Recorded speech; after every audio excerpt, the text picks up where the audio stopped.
ద్వారకానాథ్ పదవి దిగలేదు. దిగకుండా ఉంటే టీజీ గారి ఆధ్వర్యంలో, టీజీ వెంకటేష్ గారి ఆధ్వర్యంలో హైదరాబాద్లో సుమారు 2500 మంది సభ్యులతో ఎన్నికలు జరిపించడం జరిగింది.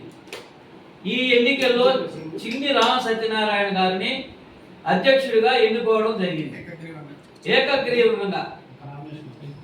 అలాగే ఆ యొక్క ఎన్నిక జరగదు, చెల్లదు అని ముక్కాల ద్వారకానాథ్ సిటీ సివిల్ కోర్టులో హైదరాబాద్లో కేసు వేయడం జరిగింది.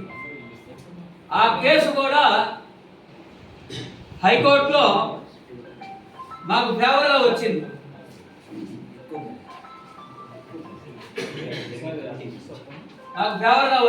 ఆ కేసు కూడా కొట్టేయడం జరిగింది. మహాసభలో ఆయనకేం సంబంధం లేదు, జిల్లా సంఘంలో ఆయనకేం సంబంధం లేదు. మాది అధ్యక్షులు 6 మంది ఉన్నారు మహాసభలో.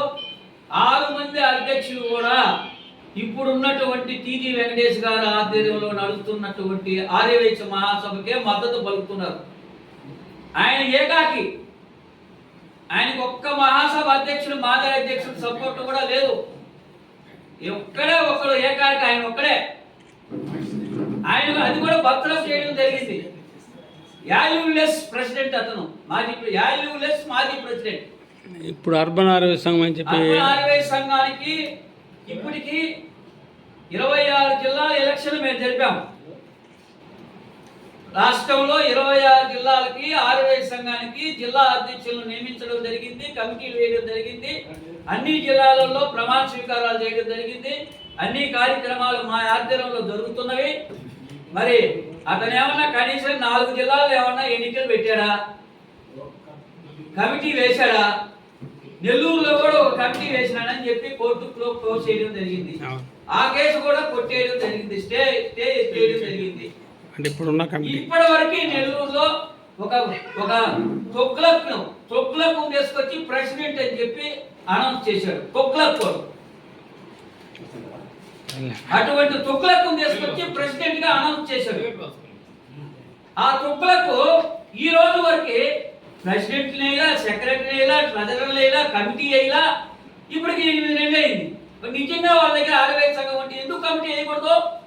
ధైర్యం ఉంటే ఏ 26 జిల్లాలో ప్రమాణ స్వీకారం చేయించు. రాష్ట్రంలో ఈయన ఆధ్వర్యంలో ఏ ప్రెసిడెంట్ కి హ్యాండ్ ఓవర్ చేసిన ఆయన టీజీ వెంకటేష్ గారి దగ్గరికి వచ్చి ఆయన సరెండర్ అయిపోయాడు. అక్కడ అన్నా నాకొద్దు ఇది, మాకేదో 2 పదవులు ఇవ్వండి, మేము మీ మహాసభలో కలిపేస్తాం అని చెప్పడం కూడా జరిగింది. కావాలంటే ఆయన తెలుసుకోమను. ఆయన చేసిన భోగాటాలంతా రాష్ట్రంలో ఇంకా చాలా ఉన్నాయి. అవన్నీ చెప్పాలంటే ప్రెస్లో చాలవు.